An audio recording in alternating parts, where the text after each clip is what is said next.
kulan lagu taageerayay xukuumadda cusub ee dowladda federaalka ee Soomaaliya ayaa maanta lagu qabtay magaalada Muqdisho. Kulankaasina waxaa ka qayb galay odayaal, cuqaal, waxgarad iyo wasiiro. Warbixin arrintaas ku saabsan waa kan wariyahayaga Cabdicasiis Ibrahim Okay. kulankan oo ay ka qayb galeen wasiiro, xildhibaano, ogaasiyo iyo qaybaha bulshada ayaa lagu taageerayay xukuumadda Cumar Cabdirashiid Sharmaake, gaar ahaan wasaaradaha kalluumaysiga iyo warfaafinta xukuumadda Soomaaliya wasiiradooda cusub.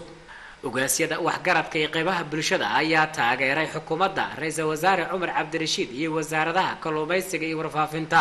waxa laga rabo siyaasiyiin kala irdhowday, aqoon-yahan kala irdhoobay, culamaa u diin kala irdhowday, haween kala irdhoobay, guddiyo kala irdhoobay, bulsho hal ahayd ee mideysneed ee shaqayn jirtay kala tagtay inay maanta bilaabatay isukeenkeeda.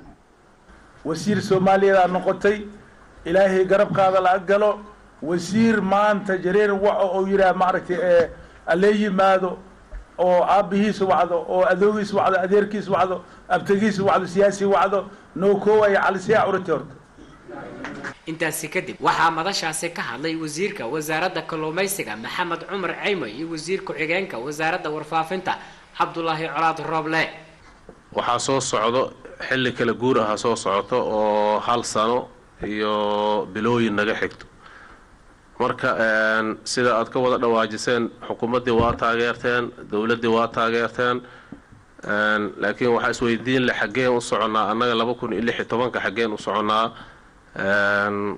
dadkana waa dad inta boqolkiiba 90 beeraley ah ama boqolkiiba 100 aan dhaha beeraley ah, xoolo dhaqato wax yarkay, laakiin inta badan beeraley aan nahay. gobolladii aan annaga deganeen oo kasoo jeednay gobollada koonfureed u badan, intooda badan cadow haysto oo shabaab la yiraahdo, gobolladii inta badan haysto. waxaa la rabaa in aan runtii doorasho soo galnaa la rabaa haddii ilaah yiraahdo, oo nin iyo codkiisa aan soo galno. sidoo hore uu sheegay wasiir ku-xigeenka iyo xildhibaankaba, waxaan ballan qaadaynaa in gogoshaan gogol aanan ahayn isugu nimaado, loogana hadlaayo sidii wax loogu qaban lahaa, waxna ugu qabsan lahayn, waxna isaga dhihi lahayn maamul samaynta gobollada ee soo socda fooda inugu soo haya. kuwii hadda xoogaa la yaqleelay ee wax laga dhisayna, waxyaabaha ka qaldan ee xaggeen ah in laga tegay sidaan ugu daba tegi lahayn ee aanu saxi lahayn.